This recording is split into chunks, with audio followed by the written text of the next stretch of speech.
What's up, everybody? This is Griffin with 7B Adventure. I haven't posted in a while. I got some footage yesterday. I'll be putting that in a video as well. Today, we are we're in out by my roundabout by my house, just playing in the snow. I'm with my buddy Dylan, enjoying his little, what year's, 89? 89 YJ. And then my 77 CJ. So far, we both got stuck once. I got stuck a little worse than him. I just grabbed the hold of his stinger and rocked him back and forth. That was the only thing that was issue with his. So we're gonna hop to him so he can explain what's in his Jeep. Okay, so 1989 Jeep YJ 2.5 liter. Yeah, it's a 4-cylinder. Stock AX5 transmission, stock transfer case, stock axles. Actually, no, it has a high pinion 30 in the front, open diff. I put an Eden E-locker in the rear. Basically, I got this thing, and it was a piece of crap. It had a welded front diff, welded rear diff. Thing was a pain. It had the center axle disconnect vacuum system. Took that out. Put a solid Cherokee axle shaft in it.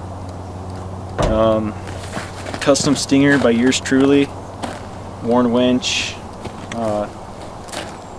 4.5-inch lift kit.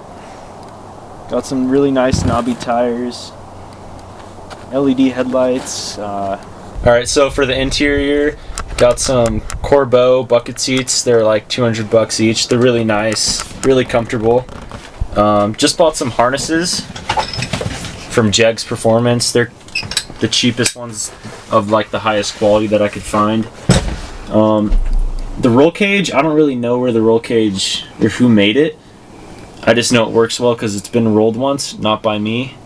So I know I'm going to be safe in a rollover, especially once I weld in a harness bar and run the harnesses. I have a 5-link setup for the harnesses.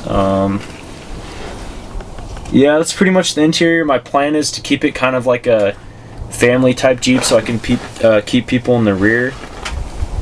Yeah, that's for the interior. Keep going. Yeah, so for the rear end, it's a Yukon gear and axle. It has the Eden E-locker, only 27 spline. The hardtop's just original hardtop. I made this glass just out of plexiglass because I couldn't find it anywhere. It's a little too heavy, but it works. Yeah, I don't know, it's just built kind of budget-wise to just go out and have fun on the trails and stuff. Nothing too fancy, it works well though.